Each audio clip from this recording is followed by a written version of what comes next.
All right, we are live for an RTD Q&A. Excited to have a returning guest, Mr. Marco Janssen from the Janssen Report. And so, Marco, it's been a while since we've connected, but yet excited to have a chance to be able to catch up with you. And so you're over in the Netherlands. And so, as I was mentioning before we went live, it's not too often we get a chance to hear a different set of or a different ideas to what's going on across the pond. And so I'm looking forward to getting your thoughts on it. But Marco Janssen, how you doing, my friend? Pretty good. Thank you, Mike. It's wonderful to be back on your show. It's always a great pleasure. Appreciate it. Well, thank you once again for taking time. So we are streaming live, so I want to make sure I make it available for those that are tuning in to ask questions as need be. But here in the U.S., we're bombarded with all the political stuff here, as well as the, now from 600 to a possible 2,000 stimulus check and stuff like that. So it keeps our attention full flood. But I want to get your thoughts, man. So in the Netherlands, give me the rundown as to what's happening in the Netherlands in regards to this whole lockdown situation, pandemic, whatever you might want to call it. Feel free to share your thoughts, my friend. Yeah, I'll try to be mild because I don't want you to get banned from YouTube or anything. So, but to be honest, I'm not an expert, so I'm not going to claim that I'm an expert on epidemiology or anything. But when I look at the numbers, it doesn't seem like that big of a deal, to me. When I see the numbers, and a lot of people will say, well, it's because of the lockdown and because of these measures that the virus has been contained. But there's no, when I look at the data themselves and at the numbers that they're really projecting for us, that they're presenting on the news and that they're projecting for the future, it went from number of deaths to number of illnesses, number of infections now. And all they talk about is infections, and infections are increasing, but they're also testing a lot more. Mm-hmm. So they're looking at absolute numbers like 10,000 new infections every day, something like that.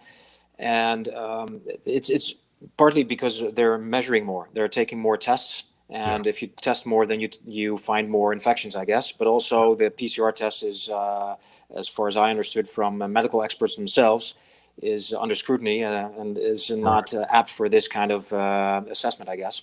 Right. So there's a lot going on. And again, when I look at the numbers and the infections, the total number of infections, and the relatively few people getting sick, I think that we're looking at, us getting immune to this thing instead of having to panic over it. So it's got a strange feel to it.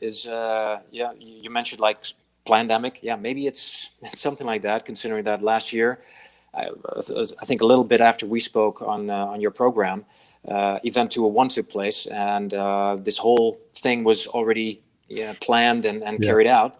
And they were talking about what if a big pandemic were to hit the globe, and a month later it started. So there's a lot of coincidences, a lot of strange things going on that do seem to have, let's say, a centrally planned nature to it.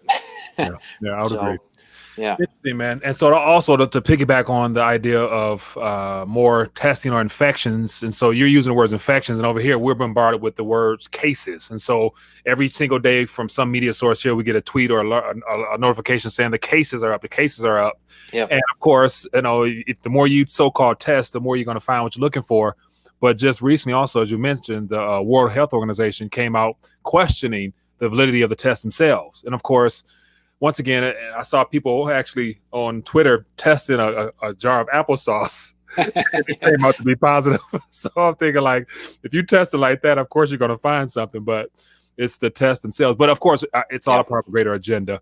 And so I want to, definitely touch on that, because the greater agenda happens to be with the planned reset or restructuring of our current monetary system. Yeah. And of course, there's been a lot of information given out as to what they would like to see. And so give us your perspective and your thoughts on the Great Reset concept that was introduced from countries that are in your neck of the woods. Yeah, that's a big issue right now. Actually, I've been discussing, I used to refer to it as the Big Reset, but now it's called the Great Reset. But for the past 7 years on my Janssen Report, I've featured this.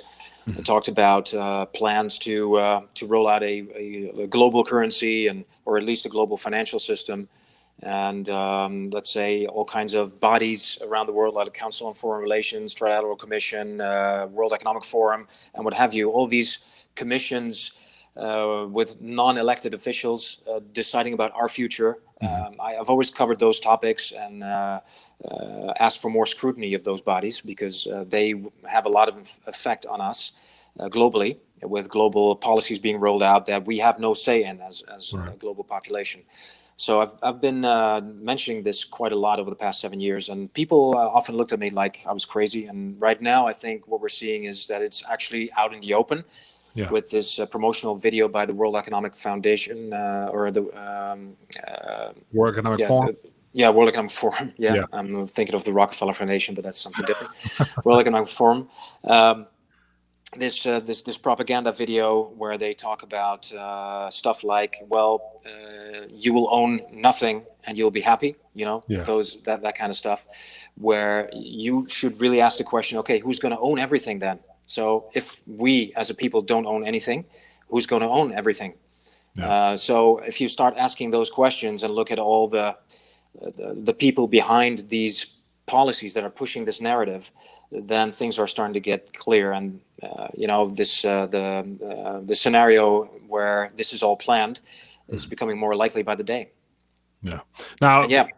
And so ultimately, the goal is to utilize this event here as a catalyst to usher us into that new world order type of ordeal.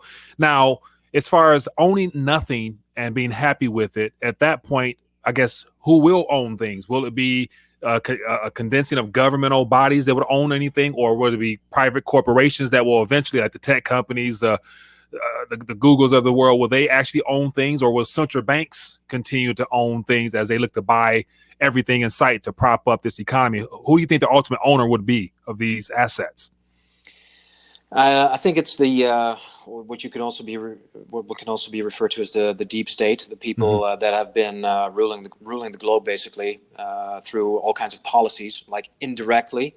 I don't think you can see this as a one major conspiracy of these people behind the scenes, let's say, ruling everything, but it's through, let's say, implementing measures on different areas around the world, where politicians are being influenced. They're being invited to all these meetings, and they're being put on a certain agenda, right? And they're by influence, these people have been able to grasp power. And it's corporates, it's bankers. The central banks, of course, are all united around the world in the Bank for International Settlements as their, let's say, chief bank, so to speak. Yeah. And if you look at all the policies and the narratives that have been pushed from there, lately they've been talking about this Great Reset and central bank digital currencies. No doubt you've talked about that before, but central bank digital currencies as being a new way of implementing a global monetary system. This really hints at the idea that we're heading for some kind of, let's say, a socialist or whatever kind of society where actually the rulers own everything. And we can start to name names, but I think it's probably obvious that the bankers and the corporates are behind that. And the rest of us will own nothing, and it will be some kind of 1984 type of situation. The book by George Orwell, where we are being governed by, let's say, mandates and rules. We have to follow rules. If we don't stick to the rules, then we don't have access to our currency. If we don't get the shot, the vaccine, then we might be denied all kinds of rights. Yeah. So this is. It looks like we're heading that way, because again, we're referring to digital currencies here from central banks. So you see the Bank for International Settlements referencing this.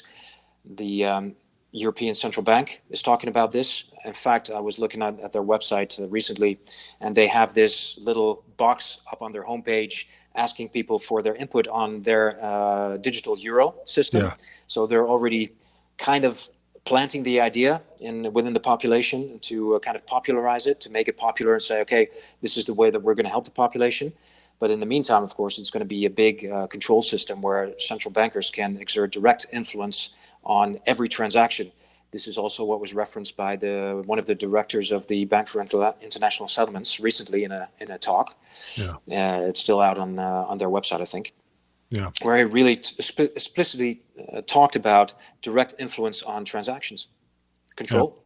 Yeah. Now, the European Union appears to be in a failed experiment overall, and so it's what is it, about 20 plus years, give or take, in existence Yep.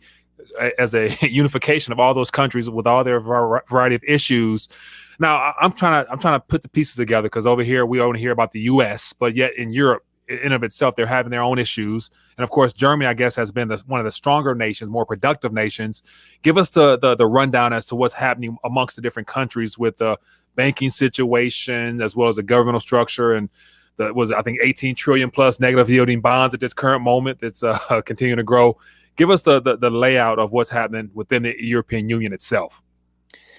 Well, of course, there's currently with the pandemic, there's a different situation where they're discussing, or let's say the governing bodies are talking about the crisis induced by this pandemic, or started by this pandemic. But of course, it's all, let's say, a cover for the underlying problem that we have been discussing for years. Yeah. But with this current pandemic, the European Central Bank has implemented a new, let's say, money printing scheme. Let's call it that. Mm-hmm. It's the PEPP. Well, it has to do with a money printing scheme to support the economy, as they call it. And Mm-hmm. I think previously we discussed that as well, where actually they prop up the financial sector and alleviate their debts and help them survive. Yeah. And then the narrative is that then these banks are healthy enough again to lend money into the real economy. But the whole situation is leading to more and more debt. You can see worldwide that we're now hitting 277 trillion worth of debt, total debt around the globe. And in the EU alone, the debt is at 53 trillion and rising. And when you look at the economy, and despite all the money printing going on, that's the one exactly. I see it on your screen, the PEP. The European Central Bank has printed 1.8 trillion euros worth of new currency and handed it over to banks. They call it asset purchases, banks and corporations. And despite this, the inflation has not even hit 1%. I think it's inflation is year to date around 0.8% or so. And their target of 2% has never been reached over the past couple of years. Yeah. Basically, because if you have a big debt bubble, you are going towards deflation, and all they've been able to do so far is counter that deflation more or less and keep the inflation slightly positive. Yeah. But in the meantime, you see the GDP drop this year. Partly due to the pandemic, maybe, but there's an underlying problem, of course. Like Q3, it was minus 14% almost, 13.9, and it's slightly recovering to minus 4.5 this quarter. But we're looking at a big problem here, and I guess if you look at industrial production, down 27% in Q2, and recently, I think the last number I saw was in September, around 5.8% decline. Mm-hmm. It's still not going very well, and when you ask about the individual nations, like I guess Germany has been relatively successful in maintaining the situation. Let's say to halting the problems to. Or to bring it to a standstill, more or less. Mm-hmm. But what it seems to be doing is it's with all this money that they're pumping into their economy, actually into their companies and banks, they might be creating zombification, where companies that are in debt, that have heavy problems, are now being kept alive, and where they should maybe go bankrupt because they are not financially sound. The estimations are from I think the numbers are like maybe 50,000 companies are being zombified right now. Huge numbers of companies are being zombified. And what happens if they stop the stimulus? Yeah. This whole thing could really tumble and fall. And when it comes to France, for instance, France is also having a big problem. It's more, let's say, more out in the open than the German problem. So let's say the German problem might be bubbling under. They seem pretty successful in countering the current problems, the current situation. But France is definitely less successful. and you see riots in the streets and everything, also because of the lockdown, but definitely also because of the economic problems and unemployment rising and what have you. The Yellow Vest movement has been around for a number of years, so this predates the pandemic, definitely. So yeah, there are structural problems that I think are going to lead to well, potentially a depression in the next few years. Yeah, I do. I agree. So that's one of the things over here. I hear about different countries and their response to this so-called crises that's becoming obvious now as a result of this COVID situation. So the response has been different. Now, Germany has had some lockdown measures. France has had some lockdown measures. Every country has ultimately been instructed to lock down to, as they say, alleviate the curve, which was the initial thing we're told, months ago. But how's the response been outside of the stimulus for the people? Have they been very accommodative with providing stimulus for people in different countries, or how has it been over there? Yeah, there have been relatively big budgets to help mostly small businesses survive, because the lockdown has hit the small businesses mostly. Mm-hmm. So this is also, let's say, a mechanism that demonstrates how this works.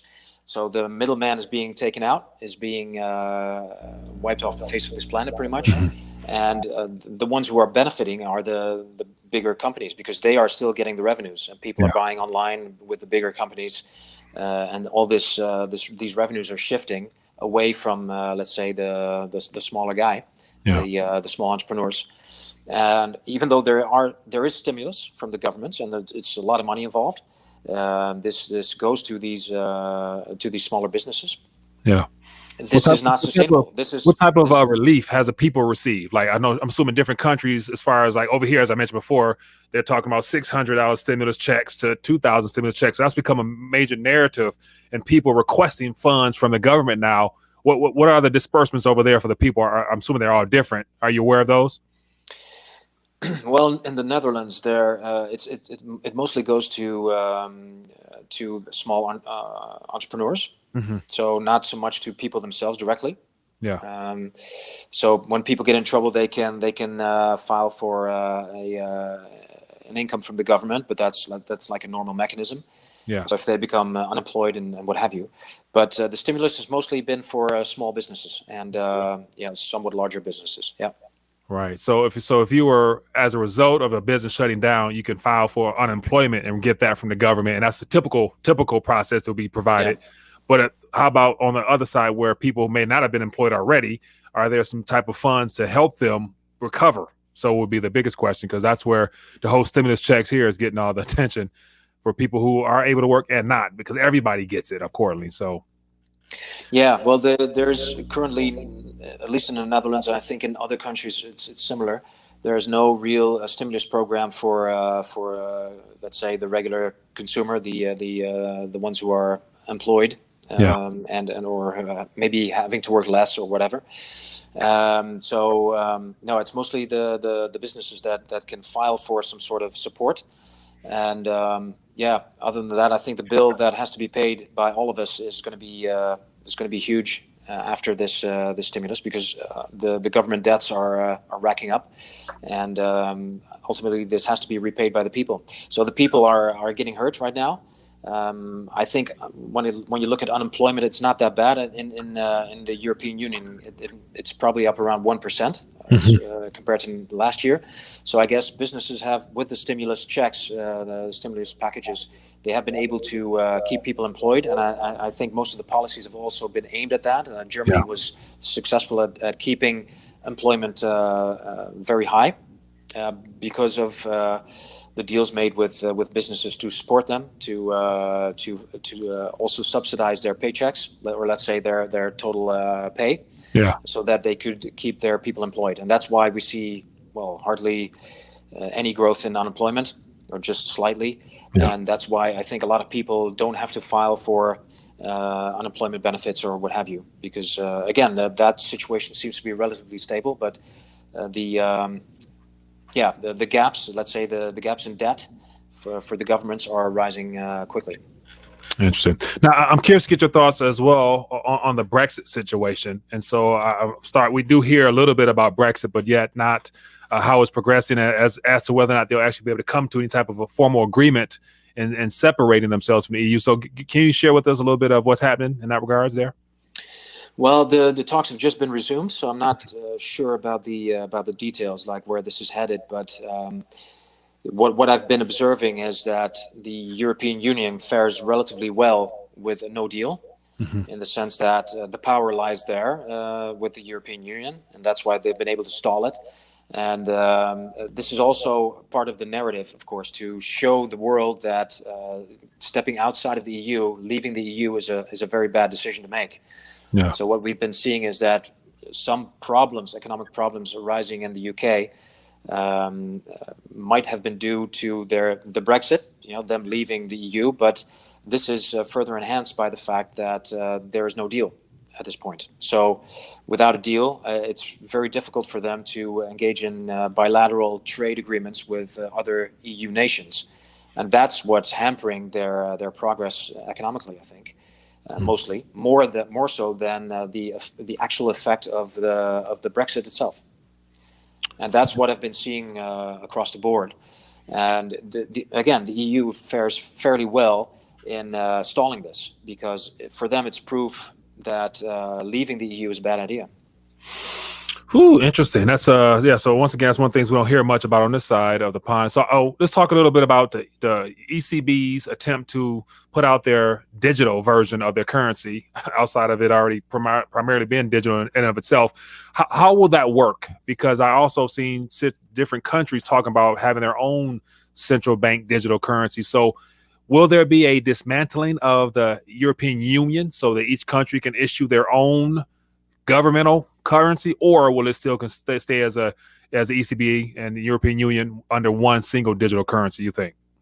Of course, that's the aim of the ECB, is to maintain the EU, to keep it in place. And the way they're presenting their euro as a digital currency is as, let's say, an addition to the current system, where it will not replace cash, not even cash. That's what they're saying. But of course, you and I know differently. Ultimately, they would like to replace it. But this is the part of the narrative right now. It's like a propaganda feat, in my opinion, where they're saying that, it's just going to be an addition to the current system to make the digital money currency better directly available to the people. And that's why they're conducting studies right now. I'm actually looking at a working paper series right now. It's a tiered CBDC, central bank digital currency, and the financial system. It's a paper written about a year ago, I think, by a commission of the European Union. Yeah. And that's where they explain what they would like to implement and what they're looking at. But this is just, it's a working paper. So right now they're still apparently working on the details of this new system. But as they're trying to push it is, they would like to, of course, strengthen the EU, and by making this system available to the people and to companies. As let's say, as an addition to the digital system that we currently have in place, plus the cash system. Yeah, and of course, the idea is to keep cash circulating as long as they can until the whole digital transformation is complete. And so over here, of course, the Federal Reserve has mentioned that they're looking into it, but they're not leading the way as far as ushering out some type of a Fed coin or something like that. So I'm curious to get your thoughts on, your viewpoints on the U.S. right now, and with this whole political crisis that we're in now, as to who the actual president might be. What's the perception on America from across the pond these days, dealing with the political realm of things? Well, most of it is, of course, presented in the mainstream media, and as you may be aware of, is that the mainstream media are actually they're getting their information from the bigger press companies. So let's say the bigger press agencies like Associated Press and Reuters and all that. Yeah. And what you see is one side of the narrative, where Joe Biden, of course, is going to be the new president, and we hardly hear anything about the let's say Trump trying to prove that there was election fraud going on, major election fraud going on. Yeah, I've looked at some of these videos. I've read some papers on that, some articles on that, and it seems there may be a case for this election fraud. yeah, There's a lot going on, I think, and with these mail-in ballots that came in by the hundreds of thousands, I guess. Pretty much all in favor of Joe Biden. If that can be proven, then, and of course, I think the Supreme Court will ultimately have to decide on that, but I don't know if they will.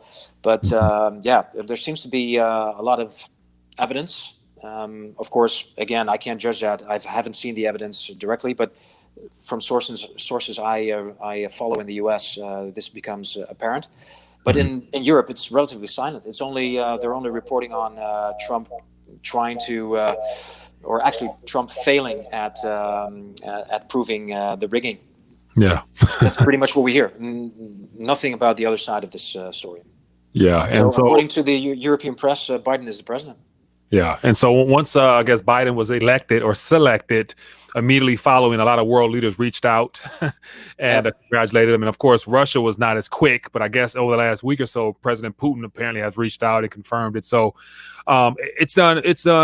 They've done a very good job of further distracting and dividing we, the people here, because Trump's fan base is stronger than ever. So even now there's people out there with signs still saying Trump, make America great 2020.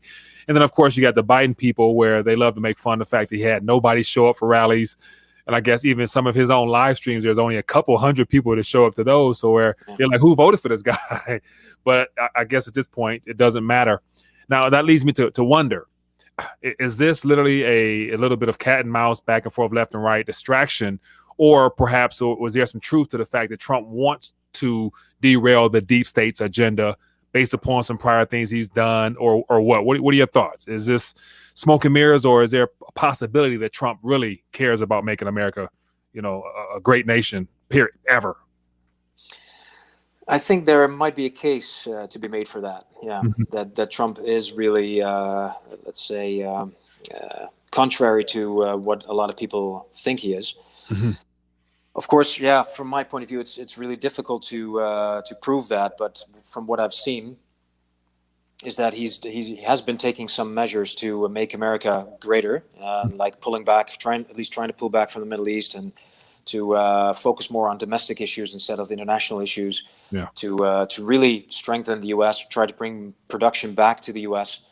instead of leaving it in China and etc. So. To that extent, he seems to have been real. On the other hand, of course, he's done some things that make you wonder whether that's the case. And maybe he does cater to the needs of the corporations and the bankers. But on the other hand, if you're in that position, I don't think there's, you can't really neglect those people because you'll be confronted on every aspect of your presidency, and they'll try to do anything in their power to remove you. So, part of me thinks that he may be real when it comes to making America great again, and part of me doubts that. I'm not the expert on this. I just try to follow different sources to read up on this and talk to friends in the U.S. and they have different opinions as well. So it's hard to pinpoint, but I was hopeful at some point that he was trying to bring down the deep state and really drain the swamp. Yeah. With all these, especially those, I think these indictments that were the sealed indictments that were sent a couple of years ago. Right. Huge numbers of them, but I haven't heard anything about them anymore. So that makes you wonder if it's real and if it's really meant to bring down highly placed people in the deep state. Right. I don't know. It's a puzzle. Right. But what I do know is that there's a lot of propaganda out there. With Joe Biden taking the shot on TV, I mean, who really believes that he really did take a shot?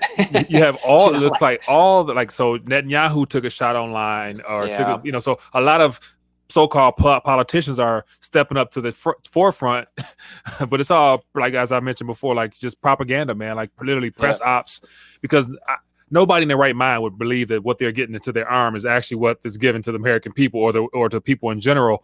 And so have you had a chance to dive much into the actual vaccine type of the companies with BioNTech and Pfizer and all that stuff? Because, apparently they're trying to make sure every country's, linked to the same type of jab eventually for the QR code and all that other stuff that comes with it. What's some of the things you've uncovered?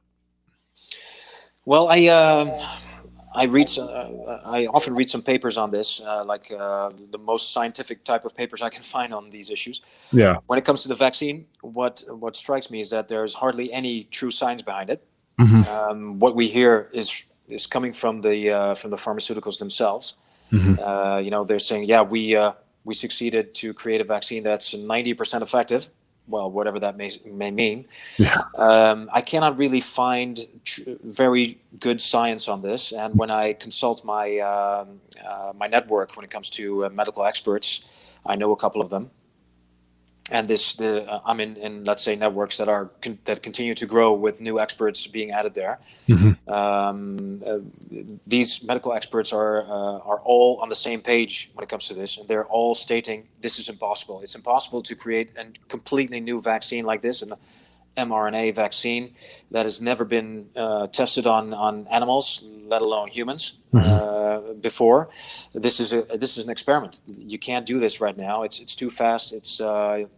It's dangerous. It's a dangerous experiment. The people are the guinea pigs themselves. So, to me, this is a dangerous development, and it's very.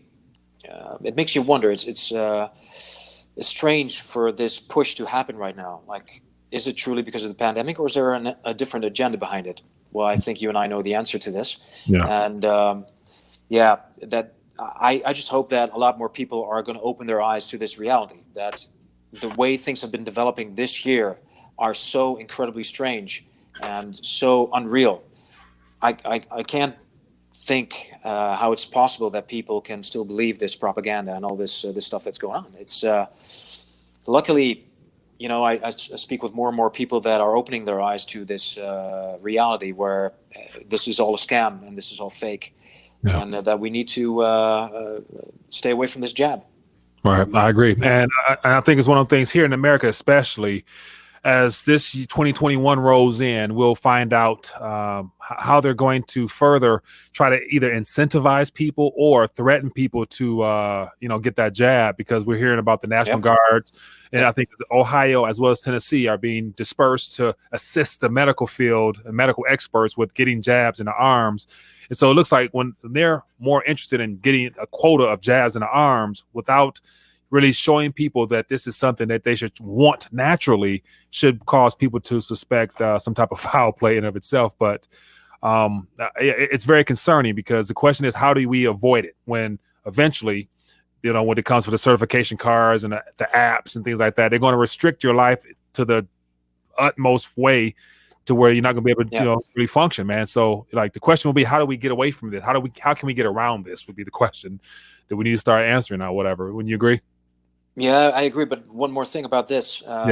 You see this development around the world, right? Yeah. Around the world at the same time.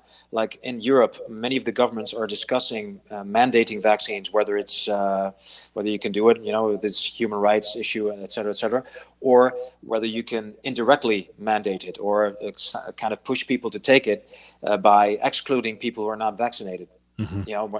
Excluding people from events and what have you, maybe even public transport and being able to participate in society.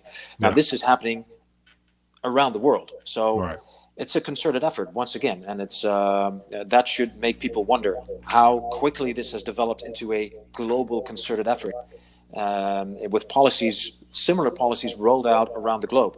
So if this doesn't wake people up to the planned nature of this, then I don't know what will. All right. And it's something that came to mind about how of a global event this has become.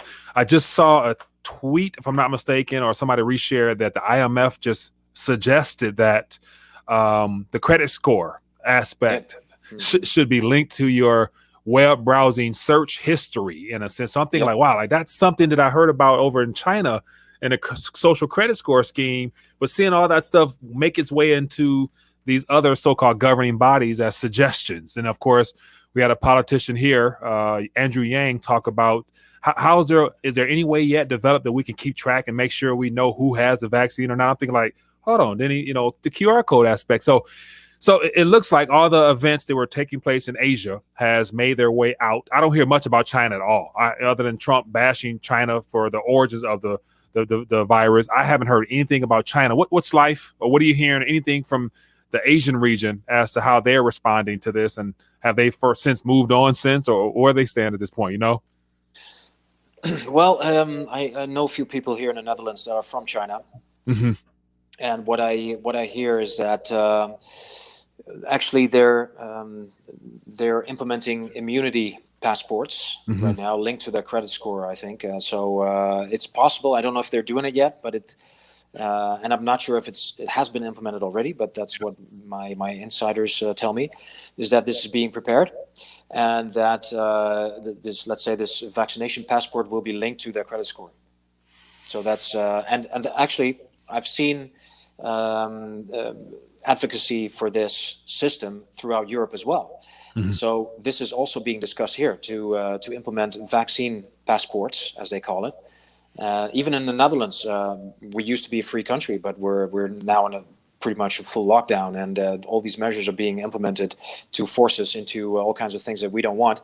But yeah, this is coming near here as well. So we're going to move into a global system, in my opinion, where there's a vaccination passport, and if you don't have your vaccines, you can't fly, you can't do whatever, and maybe it will be detrimental to your credit score if you don't take a vaccine, and you will be denied access to pretty much everything.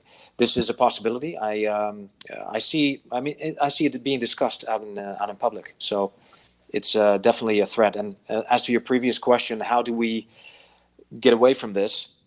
What I see is that I'm also involved in different networks when it comes to health, when it comes to currency, like the Florijn Foundation that I'm still a board member of. We have let's say an alternative currency that is circulating in the Netherlands. There are people in health who are setting up different health systems, who are getting away from the pharmaceuticals, looking at more natural ways to heal, etc. Better food, more natural biological food, to add more nutrients to your body, etc., etc. So there are larger movements happening right now, at least in the Netherlands, but I'm aware of other networks as well around the globe that are uniting and that are choosing a different route, that are trying to get away from the system and trying to not be dependent on the system.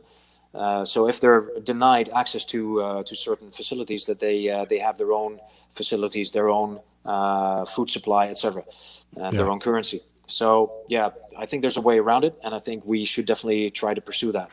Yeah, definitely. So that's one thing that really interests me going into 2021 is the actual strategies, and actually you mentioned here networks and trying to be self-sufficient and self-sustainable outside of the system as best as possible, and being able to do it as some type of community. Because I know there's communities out there, but it's a matter of being able to connect them all together to further spread the importance of things of this nature. So looking forward to definitely connecting with you further on that. And so we are streaming live. And so I want to make sure I give a chance for anybody tuning in. We got about 86 or so people tuning in. And so I have Marco Janssen over the Netherlands here. And so we've connected, maybe four. So I think back in 2015 is our first interview. So we've been connected yearly. So it's always good to connect with you, because you've been talking about this type of stuff for quite some time now. And so here we are in the midst of it, or in the beginning of it. And so everything that you've mentioned and I've been talking about is, on our doorsteps, it seems. So it's never could have been more important than right now, especially heading into 2021. And so this decade here, I think, is going to be life-changing for everybody on this planet. And now it's a matter of how can you make the change for your own future that you want to see. That's where we're at now, the solution side of things. So so feel free to ask questions. And also I got a gang of questions, but the dollar, the Federal Reserve note. So of course the reserve status as of now, and a lot of nations have brought it into question more so now. And so what's your prognosis on the dollar, the Federal Reserve note as it is now, and how over the last, I think a quarter or maybe 25% of the money supply of currency supply was just created within the last 9 months over here. So that should definitely get people to rethink a lot of things when it comes to the dollar. But what's your thoughts on it? Well, as I think we discussed this last year as well, and I think my idea is still the same. Yeah, it's eroding. as a reserve currency. Of course, we've seen other nations engage in bilateral agreements to settle in their own currencies outside of the dollar system. So there are multiple nails in the coffin for the dollar. On the other hand, the other currencies are not strong either.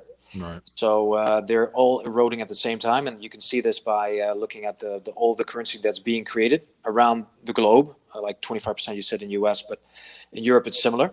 1.8 trillion just this year to support let's say the pandemic. This PEPP that you showed on screen as well. So all these currencies are being eroded. So when you look at them relative to one another, I think they may go down together, and they will ultimately be replaced by a global system. And maybe this central bank digital currency system, which may be comprised of multiple parts, let's say European version, a US version, and maybe some certain Asian versions, what have you. But ultimately, these central banks are in it together, I think, united through the BIS, and this could be a step towards the new global currency. Maybe some, at first backed by the what's it called? I forget the IMF basket of currencies. Mm-hmm. There was James Rickards wrote on that a couple of times. SER, yeah. SER, yeah, the special drawing rights, yeah. So that may be backed by that at first, but I think we'll be looking at a global currency in the future. May take a number of years. This is as we've seen. I've talked about a collapse globally for years now, but they have been putting it off by printing all this new currency. So this could last years still before it's ended and replaced by something else. All right. So I want to follow up with that. I got a question here I want to touch on because someone wants to know about Russia and the Gazprom Nord Stream situation. But with the advent, the gold and silver still primarily wealth preservation tools, but yet it's kind of been hushed or silenced in a sense because of the cryptocurrency space. And of course, we have more people, institutions talking about dump gold for Bitcoin and stuff like that. So how's the wealth preservation tools being perceived in your neck of the woods? Are people still interested in gold and silver, or are they been bit by the Bitcoin bug and everybody's screaming about cryptocurrency in your region? How's it been received over there? Well, it's relatively quiet when it comes to cryptocurrency. There was previously when it was at all-time high, when it almost hit $20,000 in I think 2017 or so. Mm-hmm. It was all over the news.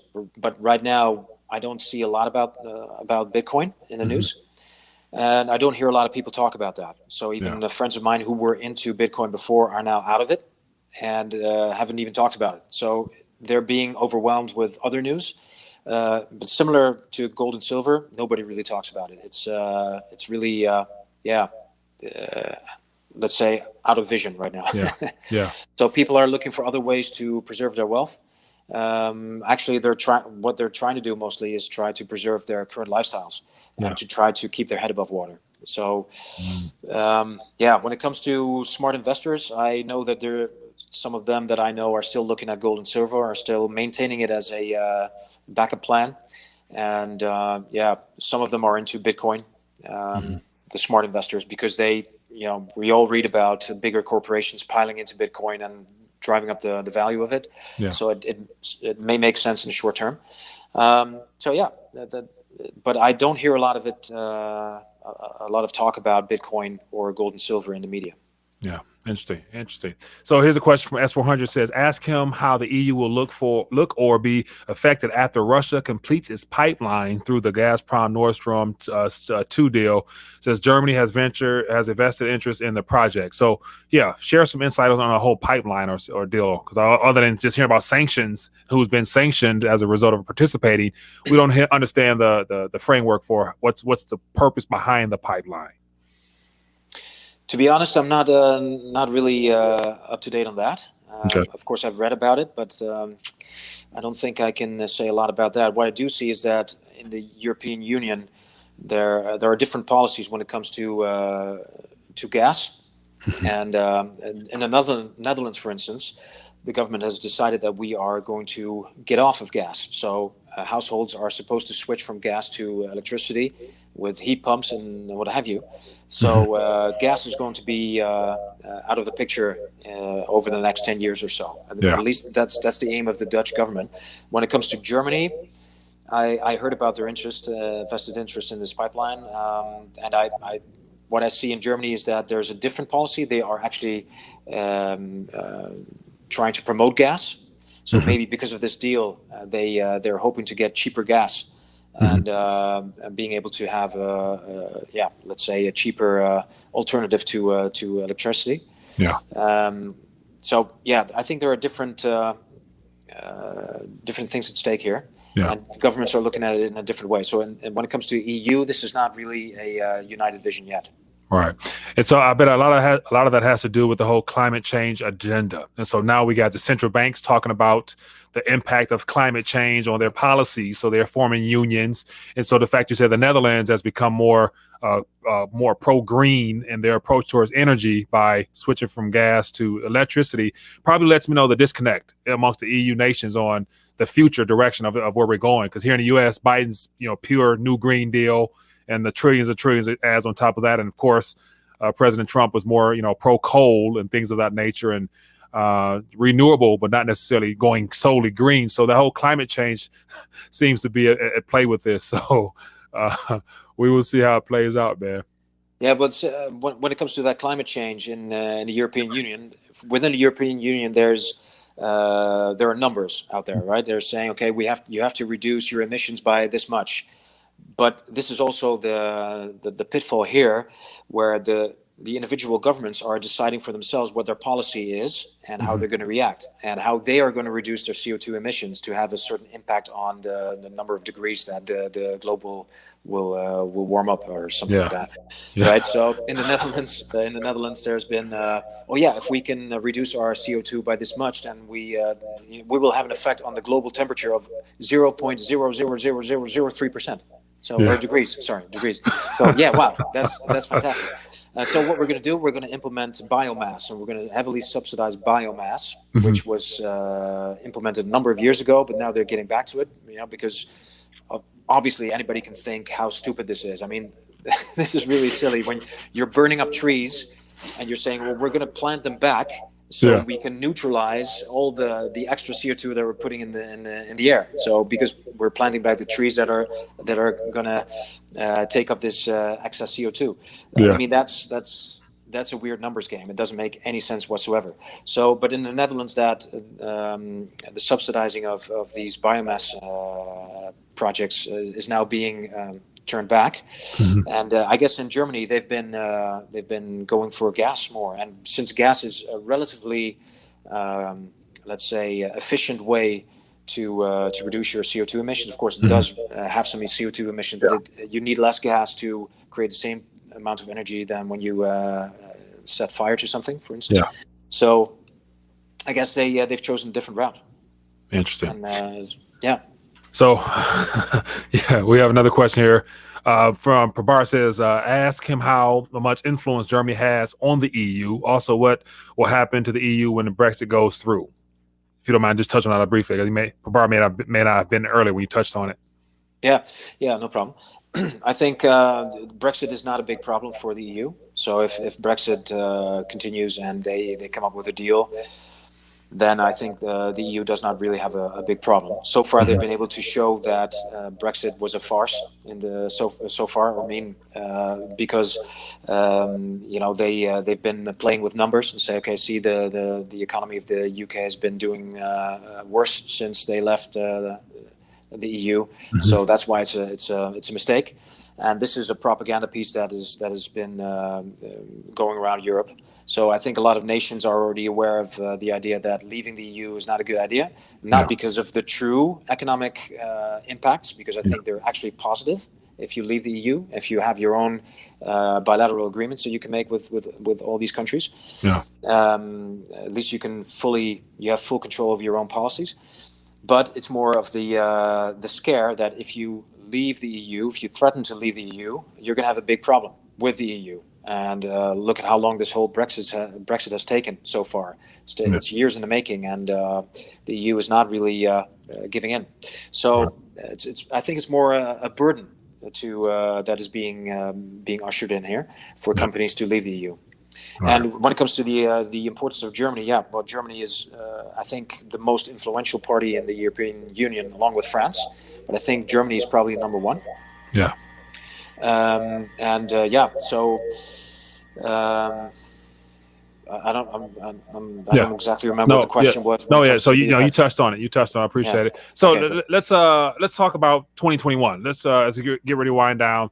Give me your thoughts, projections on what 2021 will look like, either in the EU, here in the US, or just globally, if all this continues at the current track or trend that we're on now with rollout of vaccines and all that other stuff like that. What do you anticipate occurring? Any surprises in 2021?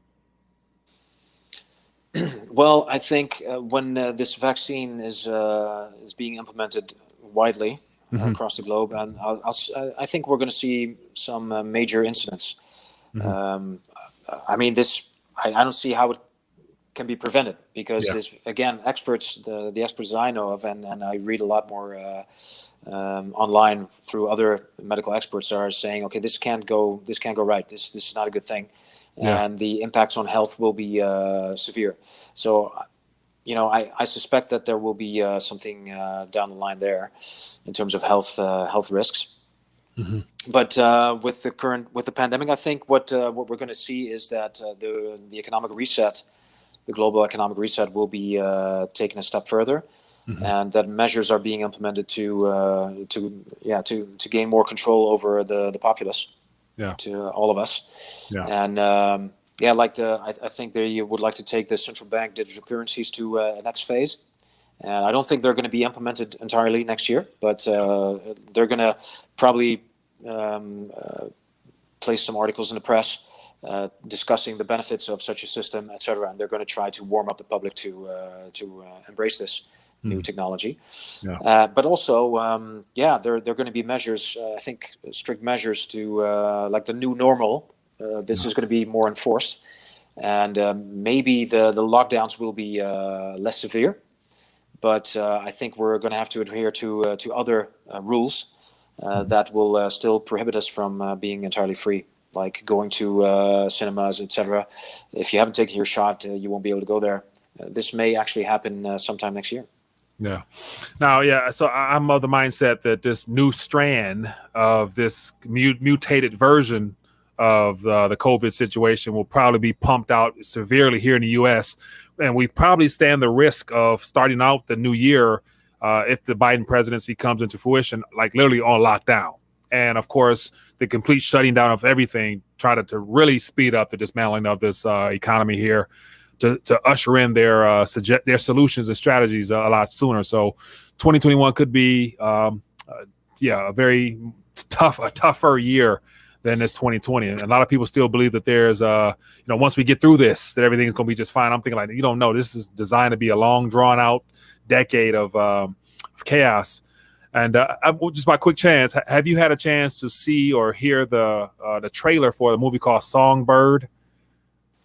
No, I haven't. No. Okay, so it's something that came out, I think it was about a week ago, and it's the first Hollywood production that was completed in 2020 during a lockdown time frame, and it talks about the future of COVID and how it evolves, and it basically paints life in 2024 under COVID 23 at that point, and military in the streets, lockdowns, you can't leave the house unless you scan yourself, self-quarantine, and so it just paints a very dark and gloomy future through a movie, which is very disturbing, I must admit. So, I didn't watch it, but just the trailer alone lets you know what they're trying to adjust us to accept. So, I think they're going to try to make us more dependent on the state. That's why we're being hit severely. You see the corporations getting richer and richer through these measures, and I've been talking about for years, there's a wealth shift going on, and this is actually taking it to the next level, where the 99%, we're all falling into communism pretty much. And I think another trend that we'll see next year could be that we're going to be more dependent on the state, with people receiving a universal basic income or something like that. This could be a measure. I'm not sure if it will start next year or maybe the year after, but this is appearing on several agendas. Yeah. I can see that happening. Yeah. So it to me, that's like a communist system. Again, you'll own nothing and you'll be happy, from the World Economic Forum.